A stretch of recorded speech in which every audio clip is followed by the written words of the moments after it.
What's up, hustlers? It's Andrew Morgans, your host here, founder of Marknology. Got a great guest today.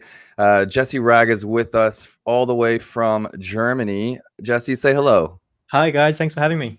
Yeah, I'm super stoked to have you on the show today. We're going to talk a little bit more about your business and a little bit more about yourself as well. We really like to cover the entrepreneur behind the business and not just, the services and things like that. So I think we're going to have a lot of fun. Jesse was introduced to me. We got on a call before the show to just kind of talk about what we're going to cover today and eCommeleon and all the services that it provides. And I think it's a really awesome tool. It's going to be able to help some of our listeners and give you a little exposure, but really talk about the needs that e-commerce has and kind of why you got into this space. Before we dig into it, let's give a shout out to our sponsor for today's episode, Fullscale.io, helping you build software teams quickly and affordably. If you're looking to scale your software team, Fullscale.io is where you should start. Jesse, I'd like to start the show off just getting to know you a little bit better. So, I feel like we're around the same age. Tell me a little bit how you got into e-commerce and kind of your path to, becoming a founder of eCommeleon, but even before that, how you, kind of discovered e-commerce and got into the space. If I'm completely honest, I landed in e-commerce when I first had an interview at my first e-commerce job. I had to Google what e-commerce was. I'd never heard of it. I landed in a foreign country in Germany. So I'm from the UK originally, but I landed in Germany. I didn't speak any German at all. And I had some sales background. I used to sell real estate when I was living in Australia. And I got to Leipzig with not much money, looking for any kind of work. And I just was like, okay, I'm English and I can sell stuff. That's about it. I didn't go to university or anything. So I'm like, I'm pretty limited here. I'll take what I can get. And I Googled English sales Leipzig, and I landed in a really cool company called Intercultural Elements, who is basically one of the first agencies specialized in helping brands and retailers expand internationally via marketplaces. Okay. So they were founded in 2007, and I got a gig there heading up the sales team, and that was sort of my first foray into e-commerce. So this was 2015. It's not actually that long ago, but I guess it's, a long time in e-commerce years. Mm-hmm. And so since then, I worked there. I want to interrupt you just a little bit. So you're from the UK. Right now you're in Germany, but you were in Australia. Okay, yes. This is the mindset, I think, and is just as important as anything else. Let's back up just a little bit because I think it's fun. And I found e-commerce because I was running from something else. I hated security and networking. And so I was just literally out there just trying to find anything that was different than that. When I came across e-commerce, it was like, I like computers. I'm good at them. My degree's in this, but I hate networking and security. And e-commerce for me as well, I guess before I knew, and you said you had to Google it, before I knew exactly what it was, I didn't know that it could be something that, provided freedom geographically for me, where I could travel and different things like that. And I know some of your background, so I'd like to get into that just a little bit. You're from the UK. What brought you to Australia? And how old were you probably at that time? I was 18. I walked out of my final exam at school, and it was pouring down with rain because, England. Mm-hmm. And I just said to my mate, I was walking along and I said to my mate, sod this, I'm moving to Australia, jokingly. And a guy tapped me on the shoulder, and it was my housemaster from my school. And he's like, if you want to go to Australia, we have a gap program with our partner school in Australia. And the guy that was supposed to be going has just pulled out, but you'd need to be there next Friday. And so a week later I landed in Sydney, and I carried on. Basically, I was working there. First of all, I was working at a school, just sort of working in a boarding house, helping kids that were like 11 to 16 years old. Kind of most of them were sort of just shipped off by parents to live in this sort of rural part of New South Wales. And I worked there for 9 months or so. And then at the end of that, I moved to Canberra, which is the capital, and eventually sort of bounced around a few different things, working in bars. And because I grew up living in pubs, my parents run pubs around the UK. So I was working in bars because it was what I knew. And then I started selling. I started doing like some direct sales, like standing on the street corners, like peddling raffle tickets to people, and just, just like, hey guys, I'm just buying an avocado here. I don't want to buy $100 worth of raffle tickets. And that was my first foray into sales. And then I sold $100 worth of raffle tickets to a guy who was just like, hey, I don't know how you did that, but I'm opening a real estate agency. Do you want to come and give me a hand? And then I ended up in real estate. And I did that. So were you a senior? Like, I know the school system is a little bit different. So you said you're finishing up your final, and then you had like a, I'm sure it's a studying abroad kind of program or whatever. Did you continue school in Australia, or it was just kind of a work internship type thing? Yeah, so it was basically a working internship is a generous term. I think it was more like slave labor. No, it was basically an unpaid internship. Food and board and stuff was paid for, so I had a roof over my head and food. But because it was so spontaneous, I didn't have any savings to get me there. I think I had about $200 every fortnight was what I was being paid, which sounds like a lot for an 18-year-old, but realistically it was just it was barely enough to pay for beers. And Australia is expensive. Yeah, exactly. Yeah, Australia is expensive. No, but and you just decided to stay. I think it's a senior. I must have been a senior, because most of my friends, everyone else, then sort of went off to university, or started entering the workforce, which was my plan. I was only going to go for a year. I was going to come back, and I wanted to go to university and sort of follow the path that everyone sort of sets out. And then I ended up staying for 5 years. No, I love that. And I think that getting to kind of I like to get to the little bit of the gritty, behind the story. And I just read the book. I just took a road trip and was listening to the book Green Lights by Matthew McConaughey. He's an actor here, and he's writing some of his his early life story. And a big part of his was going to Australia, and he's staying with a family and different things. And it's funny. It's a funny chapter where he's staying with a super strange family out in the sticks somewhere, like, really far away. He thought he was going to Sydney and ended up staying just like in the boonies somewhere. Same here, man. Yeah, like it was, you have this picture of the beach, and, but really when you get over there, it's not like that. So no, that was really cool. We talked about Sprinter vans too, and I want to bring that up because this is a podcast. I cover e-commerce, but we cover all of entrepreneurship, and we've got a Sprinter van, a Mercedes Sprinter van in the family that we're thinking about renovating or selling off or doing something with it, so it's not just sitting around. You said that you rented several of those. Those are really popular where I'm at right now here in the Midwest, and during the pandemic, people being able to just get out and be in a safe space for themselves. You said you rented 3 of those. I don't know anyone that has really, so talk to me about that.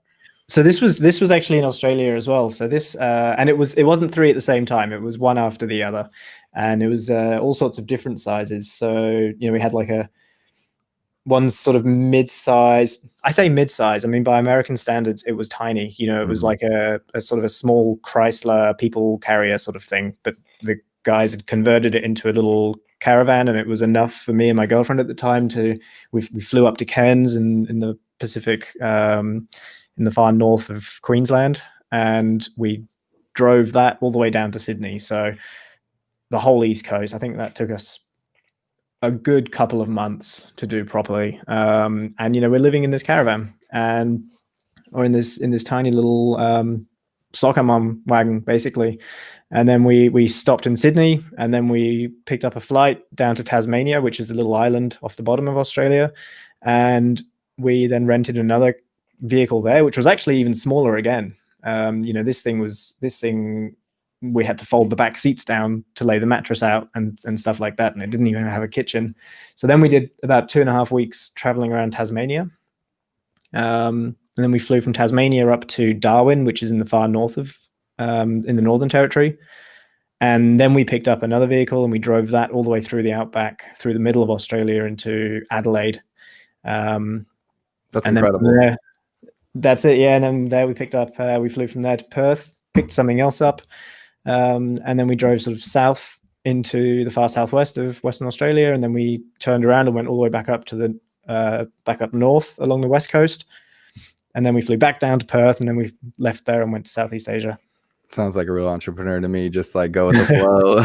If you would Instagram that, I think you'd be viral by now. Probably should have. Yeah, we didn't know it was so cool. To No. be living in. I used to be in a band through college, and probably 2007 to 2011 really was about the time. And we call it slaying the tour dragon, but everybody just wants to tour, and that's how you get your band made. And you play shows and you're getting out of state and you're getting people to know you kind of before Spotify and YouTube and all these ways to be discovered. It was touring, and it was 5 or 6 of us in a 12 passenger van. It wasn't sexy and it smelled, and but we were doing life in a van. And with this trend going off, people wanting to be mobile and work remote and live in a van and be minimalistic, I just remember those days of sleeping in the van, and it wasn't glorious. So I know you're working on one now yourself. You said you spent the holidays in Germany, didn't get to go back home to the UK. You're working on a van now and renovating it yourself. Yeah, I am. Yeah, a Transit, actually, not a Sprinter, but quite a small one. Or it's short, but it's tall, so I can stand up in it, but I can still park it like a normal car. So that's good. But yeah, I'm hoping to be in a position that the next time we have another podcast in maybe 6 months' time or so, that I'll be sitting on some cliffside in Norway or a beach in Greece or something like that. Or I can You're going to have to stay on my radar. And if I don't reach out, you say, hey, I'm in the van and I would love to get on the show, and we'll make it a visual for people. I think that would be really cool. Absolutely. Happy to. Okay. So thanks for that background. I just think it's a lot of fun to get to know, the person behind the business a little bit and kind of know, some of their history. And I think we have a lot of entrepreneurs have a lot of things in common, whether it's the business idea or not, whether it's e-commerce or not. We kind of have these just like mindsets and ways of going about things or jumping into things before we know exactly what's going on. That's unlike a lot of other people. And I think that's kind of what brings a lot of entrepreneurs together. Okay. So, you are in Australia. What gets you to Germany? My ex. Okay. A relationship. I started sort of, I think I woke up one morning, I was about 23, and I'm an only child as well, so I haven't got any siblings. And I was just like, what, one of these days I'm going to wake up and I'm going to have a phone call from a family member that I'm going to have to go home, and I'm going to be on the other side of the world, and one of my parents is going to be alone or whatever, and I'm going to be 48 hours away, door to door.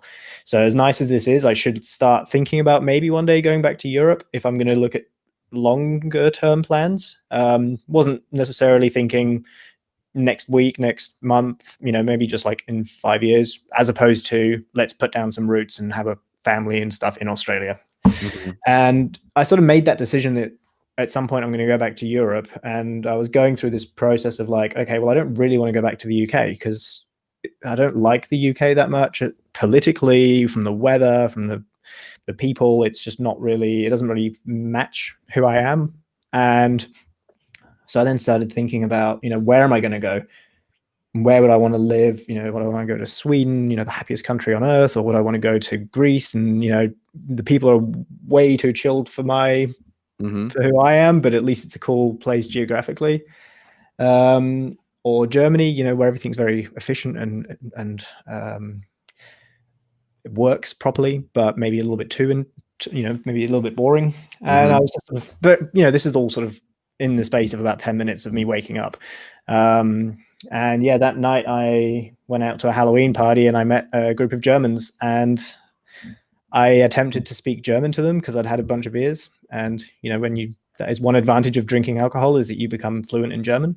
And yeah, it worked. And we ended up getting on really well, and we were together for about 5 years. And yeah, in the end, it did fizzle out, but I ended up staying in Germany because it is a cool place to live. It's a really nice country to live in.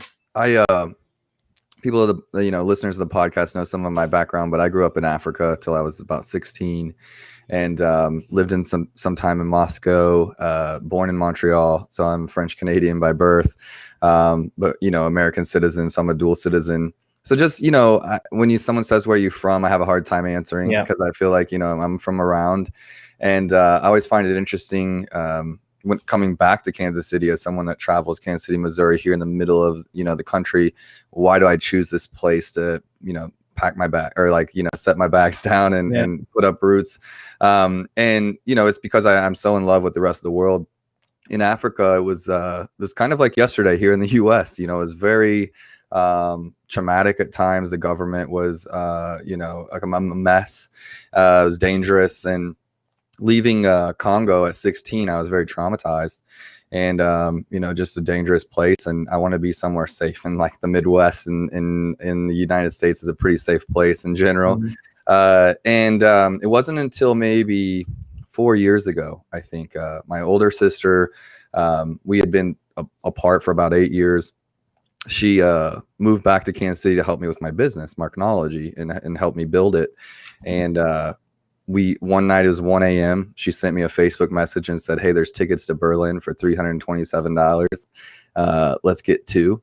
And I hadn't traveled. I'd just been grinding, like whether it was the band or you get 2 weeks vacation at a corporate job. I was an e-commerce manager, but I had like 2 weeks vacation. I'm going to see mom, those 2 weeks. Yeah. And this is the first time someone had pushed me, to travel again. I'd just been kind of in my head going international, and pick Berlin randomly. We go because of the price and we can afford it.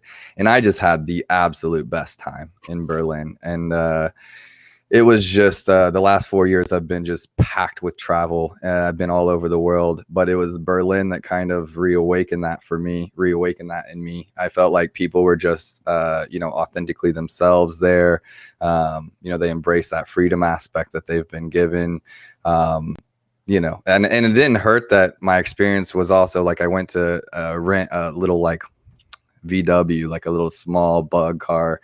And they upgraded me to a Range Rover with like 4 kilometers on it. So it was brand new, and I got to drive it all over Germany for 2 weeks. It was incredible, so I was feeling myself. I know that's more common there, but here in the Midwest, it's a pricey car. So I fell in love with Germany. I've been waiting to get back. I have so many places to go, but I can see why you stayed. I can see why you stayed, and it seems like they're a pretty, advanced culture as far as like Europe goes. I feel like a lot of the countries kind of stay in the past a little bit. They really embrace their past and their culture and their history, and I love all those things about it. Like you said, Greece a little bit laid back. Italy a little bit laid back. Germany didn't feel that way to me. It felt, it felt forward. It felt organized, I guess, like you said, systemized. 100%. Yeah. So you're in Germany. You're in Germany. You don't know about e-commerce, you know about sales, and we all know e-commerce is just digital sales, right? And you said you worked in pubs. Were you like a bartender, or that's what we call it here, a bartender? That's where I learned sales, I think, is I bartended for 6 years through college and the band stuff. So I was learning how to talk to people, things like that I later helped me as a founder. Yeah, so sort of. So, I mean, I worked as a bartender as well. So my parents, they ran very, very, very traditional English pubs. So if you imagine the quintessential British village pub, that's basically where I grew up. So the house that I grew up in was built in the early 1501, 1502 or something like this. There's records in our village. We had to close for renovations a couple of years ago, and it was the first time in 900 years that our village had no alcohol. My God. Okay. I haven't been to England, so forgive me. It's on my list. So I haven't been to a traditional pub like that.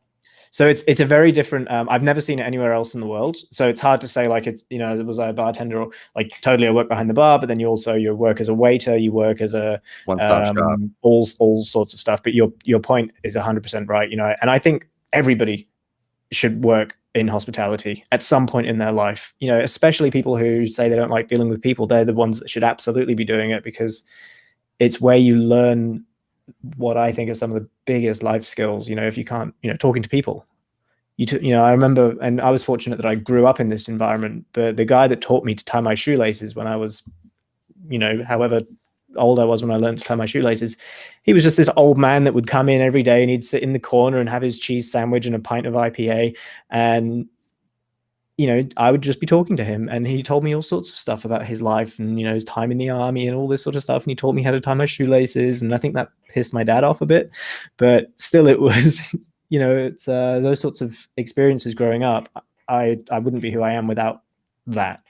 No, that's really good. And you can't expect those relationships, that come from that, but you just start learning, you get a perspective that new people, new relationships, can bring about good things, like, there's good people out there that you can meet randomly that can just bring a little spice to your life. And maybe they're just there for a day, but, it can make your day or break it, but I have plenty of patrons that I can think of, just like you, whether it was the music writer of the Kansas City Star. He was always the one going to all the shows, and he'd come in and sit at my bar and have a drink. We'd talk about the shows he was at, or the Army recruiters that tried to get me every day. I have these memories of just like, people that came in, and I wasn't talking to the military guys the same way I was talking to, the writer, the music writer. And it just gives you a broad range of people skills. And that's something that I've kind of noticed. A lot of people that are good at sales or that find themselves in sales have some kind of background in hospitality. Yeah, absolutely. I think the only downside to it, if I'm completely honest with myself, and I'd be interested to hear your thoughts on this, but something that I've noticed about myself recently is that it means that I'm so adaptable that I often find myself wondering who I actually am. Almost like a chameleon. Yeah, 100%. Really. And I like the plug, but it's really it's a big thing where I'm just like, so in this group of people, I'm that person, and they all see me as that person. But am I then the same person when I go to that other group of people, or if I'm having a conversation with a different person, and then who am I actually? And I think and nobody, I think, really knows who they are. And if they do, then congrats, because it's a big question. But I think that's one downside, is when you are good at talking to lots of different types of people, that you do then run that risk. Perhaps, maybe I'm wrong, but no, I think that's good awareness. Let's talk about that a little bit. But I'm 34. I just had a birthday on the 30th. Thank you. So I'm getting used to saying 34. But you're exactly right. And it's, just like the entrepreneurial process, right? Like, it's a cliche saying, but it's like, don't fall in love with the goal, or, but fall in love with the process. Mm-hmm. And the process of doing that. And I think that's the same with getting to know ourselves. I've realized that year 7, with Marknology, and, time before that, it's been, it took me hitting rock bottom in my 20s to figure out, to become self-aware, to start thinking about who am I, and what do I stand for, and what do I want to be known for, and what legacy do I want to leave behind. And it's been a 6-7 year journey of that. Things like, I have to put myself in different situations to know who I am in those situations, and get to know myself a little bit better. And I think that I become a better businessman, a better consultant, a better advisor, a better friend, a better leader, a better boss, all those things, if I'm getting to know who I am, right? And I think there is when you're an entrepreneur, you're all in. And it can be hard to know exactly who you are, but I think it's okay. It's a strength. And so it's not something that you have to apologize for or feel like you're changing. It's merely, those are all different sides of you, but there is a core in the middle, right? And so it's okay to be an athlete. And then, I can go play basketball or football, probably as you guys play, and I'm good, and I, compete, and I'm there. I can be at the gun range. I can be traveling and, reading books, or I can be talking to you tech about e-commerce and programming and back-end stuff. So those are all aspects of me. And they're completely unrelated to each other. And I think that can be the same thing with people. for me, I've been lucky to always just have family, my sister right by my side.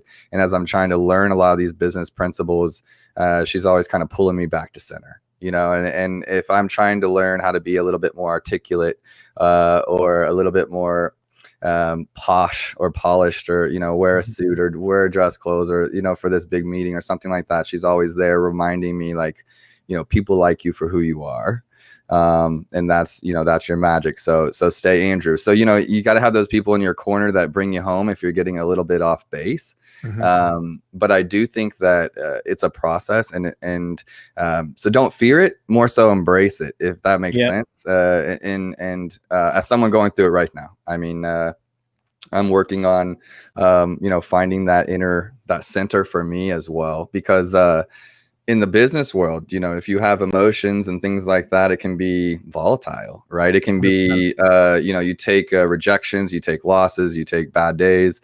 And if you take them too seriously because you're trying to be like, the feely Andrew, it's really, really hard, but if I'm too cold shouldered, or I'm too cut off, on the other end, like on the personal side, then it makes business super hard. So it's like, it's this kind of balance of, as an entrepreneur, finding that center, finding like who's me, as someone that grew up in Montreal, in Africa, in Kansas City, in Moscow. I've changed for a lot of people as well, to kind of fit in and just like, relate to people.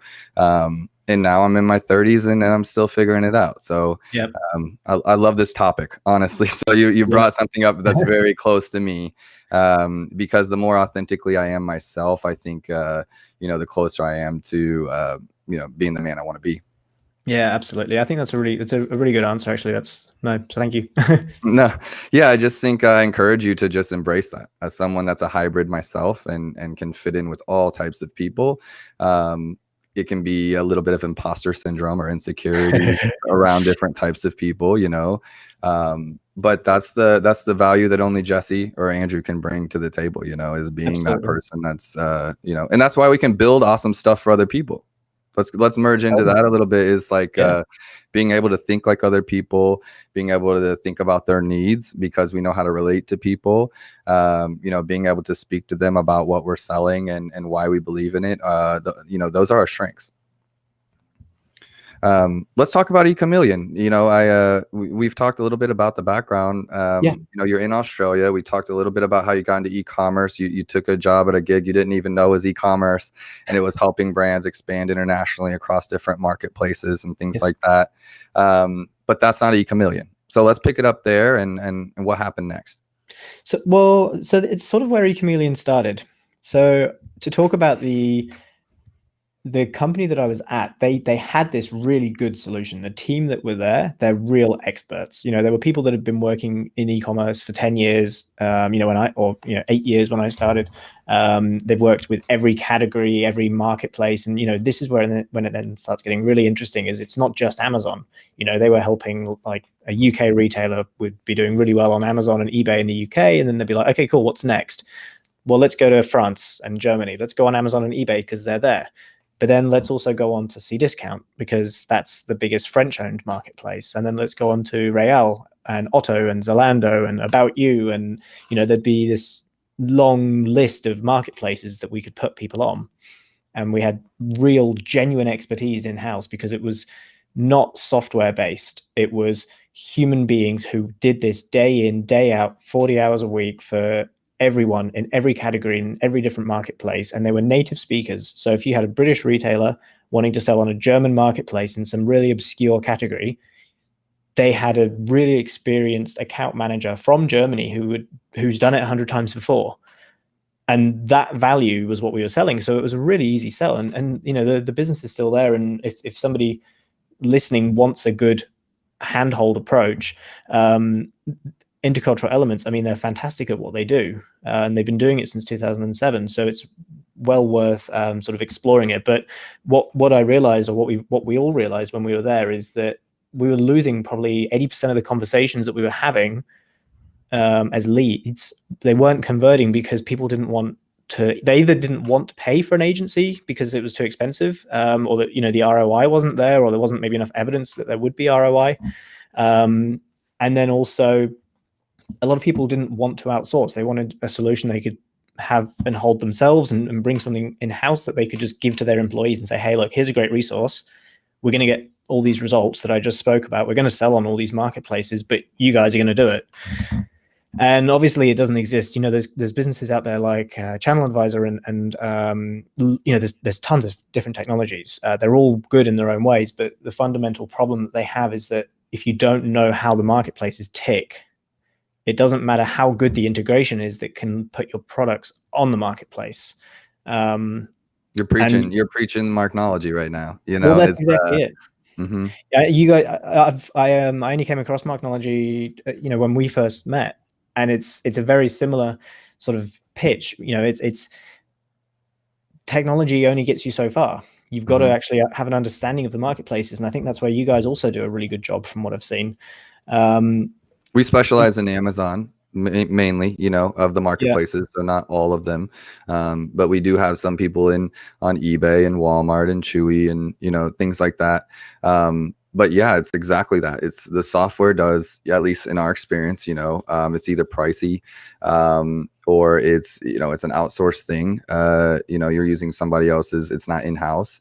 And those are major issues. Like, I've got there's a lot of clients I can't serve because they either can't afford a team that spends 40 hours a week, obsessing about these for the last 7 years. They can't afford that expertise, or they don't understand the ROI. So exactly what you're saying is, maybe I need to come out with eCommeleon. Keep going. Keep going.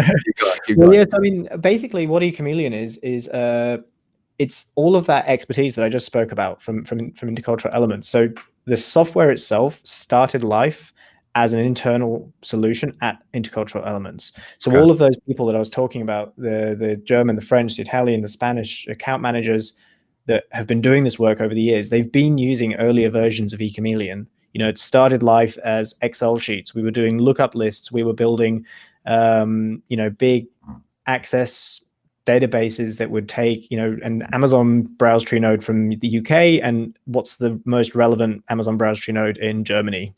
And, we had that lookup list built probably 5-6 years before Amazon brought out their equivalent in Europe. And again, it was just a case of, okay, how do we make it easy to do this work for our customers so that we can be as efficient as we can? And then eventually it got to a point where we realized that the software that we were using was really valuable. We're like, okay, this is something that's good. We should be selling this. But obviously having a software company and a service company, which basically offer the same thing, and they're two very different beasts. Running a service agency, as you would know, is very different to running a SaaS company. And so what my business partner, Edward, he's one of the founders at Intercultural Elements. He and I founded eCommeleon. We pulled in some external investors to help us purchase the software from Intercultural Elements. And we basically picked it up, and we've spent most of the last year redeveloping, basically taking all of this internal software that is good, but you need to have sort of been in there and learned how to use it and everything. And we've repackaged it into a solution that anyone can kind of pick up and run with. Of course, as with every software, you still have to learn how to use it. It's right. It's not just drag and drop and you're magically selling on 100 marketplaces. But the idea is that it's one process for every single marketplace. So what we do is we get people to sort of learn how eCommeleon works to do the same thing that they're doing anyway. So, your team at Marknology, like, let's say you want to start selling, sorry, not to turn this into a sales pitch, but let's say you've got sellers that are working really well on Amazon and they're going, hey, I want to be on Walmart. But your team maybe don't, and I don't know, but maybe your team don't know how Walmart works as well as Amazon. So what we do is we show you how to use eCommeleon to do the same thing that you do in Amazon. And then you learn eCommeleon in that process. And then, hey, presto, you now also know how to work on Walmart and on eBay and on Chewy and on all the other marketplaces that we've got integrated. So now you put an international spin on this. Let's say you go and get your listings professionally translated for Amazon Germany. Well, that's great. But what about Real, Otto, Zalando, Wonder Curves, all these other sort of niche marketplaces that are great for different categories, we then start looking at building rules and systems in place that you can just automate the whole process. So you can say, right, here's my key 10 pieces of information about this particular product. I'm going to build a whole bunch of rules that will just bring this onto all the different marketplaces. So if this marketplace wants XXL as my size, and this marketplace wants 2XL as my size, and this marketplace wants small, medium, large, and there's nothing above or below that, you can build rules that help you to sort of categorize all of this and to automate the whole flow without losing on the quality. Because that's the other side of software is, as soon as you start automating stuff, you do run the risk of losing quality. So we really try to factor that in and try to have the balance of that. But yeah, that's good. No, and so no, and this is a great spot. If you're listening to today's show and you're trying to build a software like eCommeleon, or you're trying to develop some stuff in house or add it to what you already do, Fullscale.io, our sponsor for today's episode, is exactly that. Find an exact programmer that can help you do exactly what you're trying to do, and build your team out. And I think at one time might get into development, but it's a long way off. I don't really have any desire to build a software as a service, platform, and I'd rather just perfect the service side, and then partner with the good ones. So I still think it's in our future that we have our brands, one of Marknology's brands, and and run with eCommeleon. And see what we can learn and see how it fits. We're always trying to find good partners, whether it's in the EU or abroad. I've been trying to find a good partners for. It's quite the process for anyone listening to take products, list them in the EU on Amazon, which is continuing to add more markets. I think Poland just launched.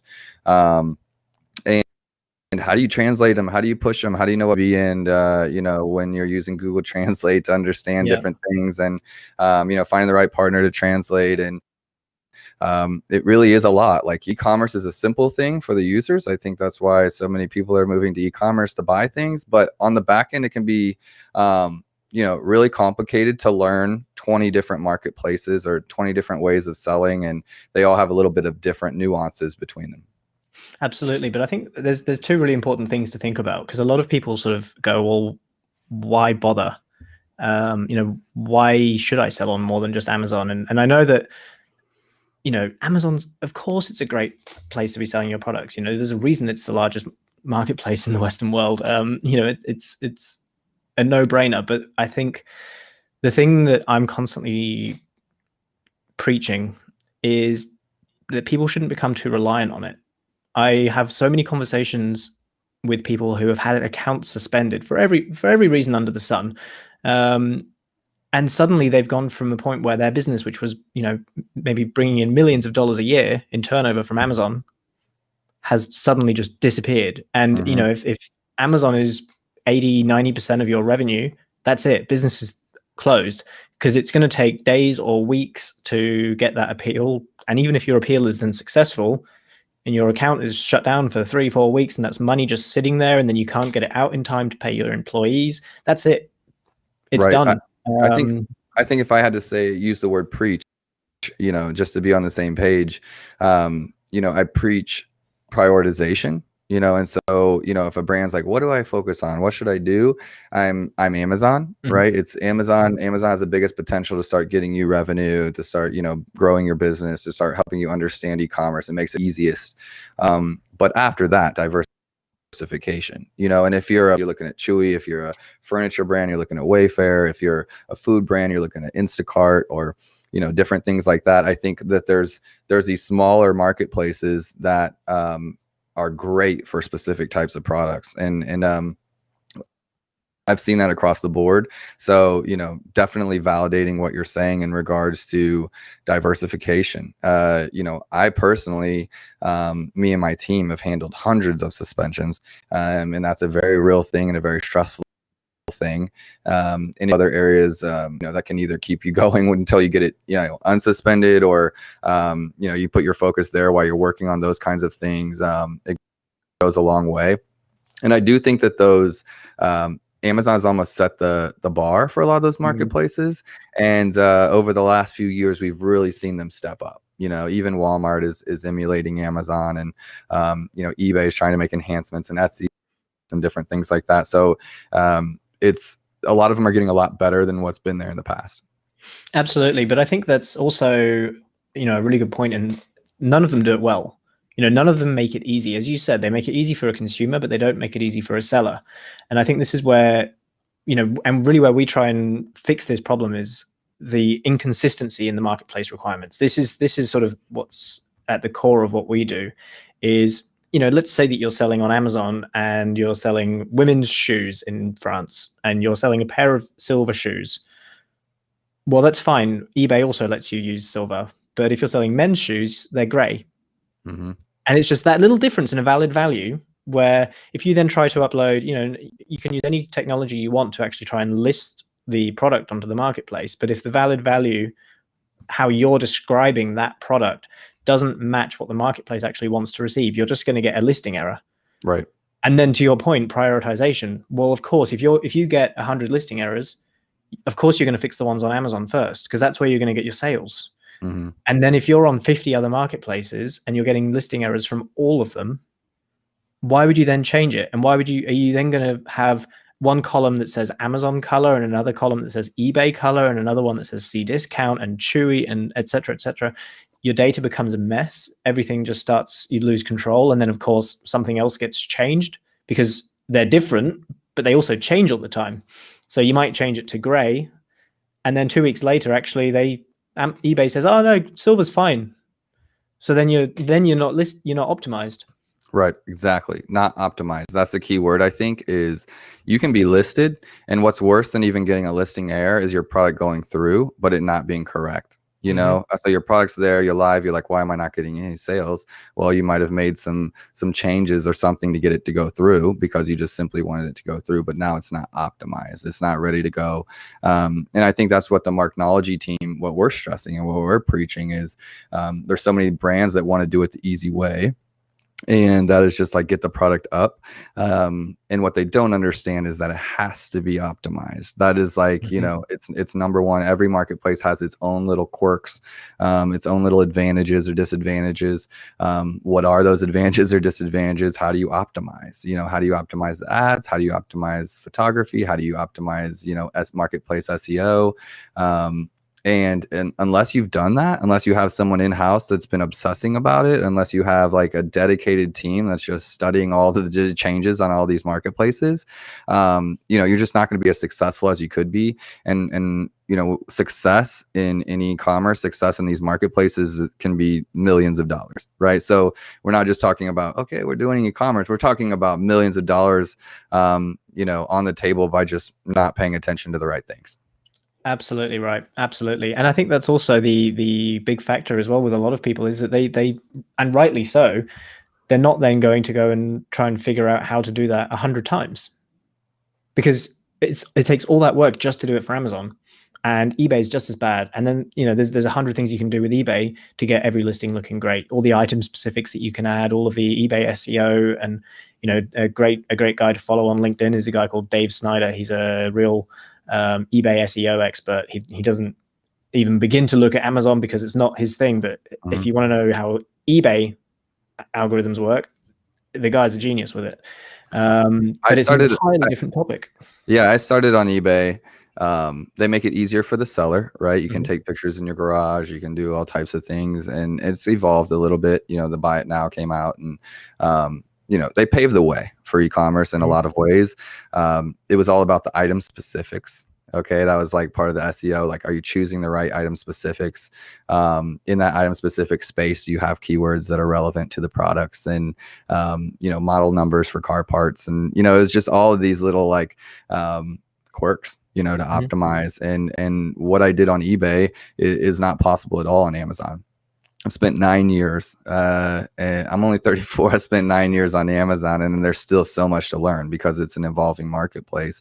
Yeah. There's no way I can know everything about Chewy, everything about Etsy, everything about Wayfair, everything, it's just impossible. Yeah, that's exactly it. So, this is really our core And kind and of, if you want to. So, as we round it out, as we round the show out, a couple of questions. One being, where can people find you? I've got your website pulled up here for anyone watching the video, but for anyone in their cars, where can they find yourself as well as eCommeleon? And then question number two, what is something that eCommeleon offers that some of these other aggregators do not? I think would be real insightful for anyone listening. Yeah, totally. So, I mean, in terms of where to find us, obviously eCommeleon.com is the first point of call. I personally am pretty active on LinkedIn, so you can always get me on there. And I'm lucky that I don't have a really common name. So there's, as far as I know, only one of me on LinkedIn. If there's another Jesse Wragg out there on LinkedIn, please also add me. It'd be great to meet you. But yeah, so that's definitely the place to go to sort of find out a little bit more. In terms of what we do differently, I think we've got two key points of difference. The first is marketplace validation. As far as I know, we're the only company out there which actually has all of the requirements from the marketplaces that we've got integrated. So our focus isn't necessarily just about getting listings onto the marketplaces. What we do instead is we pull the requirements from the marketplaces. So we know what they want from you rather than helping you give them what you've got and then figuring out after the fact what went wrong. So that's really our core specialization. That's big, actually. Like that's what we're trying to do as humans. And I think what's a big part that's left out is there's bare necessities, to get on, and then there's like, well, it's all about please. At least when it comes to Amazon, it's all about what does Amazon want? Let's give them what they want. And when we do that, that's when we're optimized. That's when Amazon starts giving us, views and sessions and clicks and ultimately sales. It's getting all of those little check boxes checked along the way that Amazon wants. No, that's good. Absolutely. Yeah. And I think just to mention it as well, the other thing that, because I don't know how long this is going to be true for, so I'll mention it now. We're a young business. We're not a corporate giant that needs 6-12 months of decision making to go down a particular path. We've made massive changes just off of a passing comment from a prospect. We had a guy a few months back who was looking at the system and he's going, well, hey, this is really cool, but every time I create a listing, I also have to create 50 variations. He basically sells carpets. So if you imagine he gets one new product in, but he has it in 50 different variations of length and width. They're always the same lengths and widths, but he needs to basically complete a couple of pieces of information about this product, but he has to do it 50 times. And it's where he loses the most time because every time he gets a new product, it's usually one of a couple of thousand. So what we did for him, I say for him, he's not signed up yet. We've done it because it was a really cool point and we're like, this is a cool feature. We want to build this in. We can now build parent-child variation templates. Okay. So let's say you always have the same type of variations. You can save that as a template, and then you can just apply that template when you create a new listing, and suddenly you create all your variations at the same time based on that predetermined rule. So if your colors are, if you're selling t-shirts and they're always in small, medium, large, extra large, red, blue, white, green, and black, you can create all of those listings based on the rules that I talked about earlier with one click. And that's then when sort of automation doesn't necessarily lose control because it's based on rules that you've set in a way that the marketplace wants you to do it. It's just going to save you 95% of the time in creating the listing. And I love it. And that's what eCommeleon is about. That's what the software as a service is about saving you time, man hours, letting your team focus on the stuff they need to and not the tedious, repeating something 50 times. Copy and paste. Yeah. Right. That's exactly it. But no, so that's it, man. We try and be, we're human beings here. The team that's here have been working together for, in some cases over a decade. My business partner and I have been working together for more than 5 years. And the team that are here, when we do bring customers in, we know that we're a young business, right? So we know that we don't have a finished, polished product. We don't try and pretend anything otherwise. But if the customer comes in and they've got a goal in mind, we've got a great piece of software that has a great, very relevant end goal, and we've got a good team of people to help people put that together. I love So it. it's a good combo. No, I love it. And as someone that's been in this space and kind of pioneering the Amazon space, I've seen a lot of softwares pop up, and some of them were a lot of them were in-house, that were helping e-commerce sellers grow in the early days. And it really is just about having partners that are willing to take your insights. You're in the front lines, you're dealing with different changes and issues that happen, and having a partner on the other side that cares, number one, and that's, willing to innovate, and you innovate together and you grow together. And we've got some partners like that already on the Amazon side. Whether it's email or returns or refunds or, profitability tracking. And the difference in having a partner that's, human on the other side and that listens to what you have going on and is always trying to improve is priceless. I like to think so. Jesse, next time I have you on the show, I hope you're in the van and we have a view and good Wi-Fi. But we'll get you outside of that apartment, and I think that'd be really fun for the show. I know we're gonna talk again soon, whether we're working together with eCommeleon or just entrepreneur. Whether I'm in once we lift these travel bans, I'm gonna have to make it out there. So really appreciate you being on the show. Way better than Berlin. Right? Okay. I know, I'm gonna have you show me around. So I think we'd have a great time. Cool. Hey, thanks so much for having me. It was really nice to meet you again. Thank you, Jesse. We'll see you later, guys. Once again, shout out to our sponsor of today's episode, Fullscale.io, helping you build software teams quickly and affordably.